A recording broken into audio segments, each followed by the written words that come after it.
Imagine we've been invited out to dinner. The hostess is a great cook. We know that she's got a fantastic meal waiting. We arrive and walk in, and here's the table laid out with this fantastic meal there. Everything looks just perfect and delightful. We sit down looking around at the different food that's available.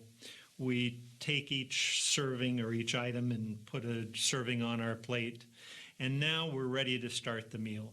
Pick up the fork, look at the food, take the choice item, and now bringing it to the mouth, take that first bite and begin to eat. Now, imagining that, think about the pleasure that's associated with that first bite. As you start a meal and there is all of the accompanying pleasure that goes with it, that first bite has a great deal of emotional and enjoyment content to it. In contrast, let's look at another example. Let's think about your last Thanksgiving meal. Now, at Thanksgiving, we tend to maybe overeat a bit. And as you are coming to the end of that meal, you've had plenty to eat, you've probably eaten quite a bit too much, but your plate still has a few things on it.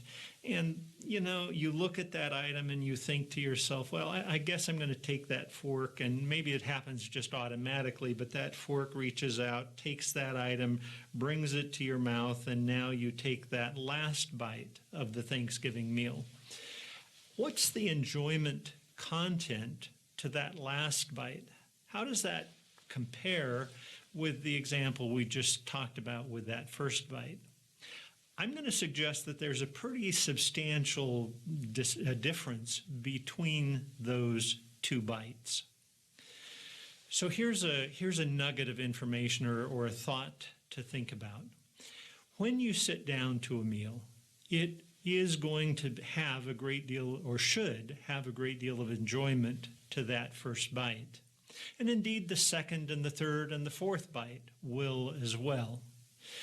But I would encourage you maybe to be more aware of that enjoyment factor as the meal progresses.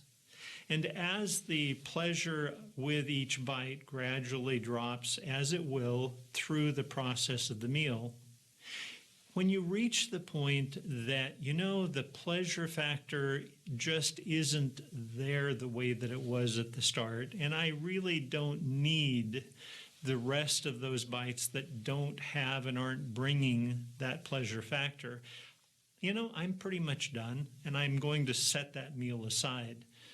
If you're keeping track of the pleasure factor that is associated with that first bite, and keep enjoying it until it's disappeared and you're satisfied, that's the time to think about putting the meal aside.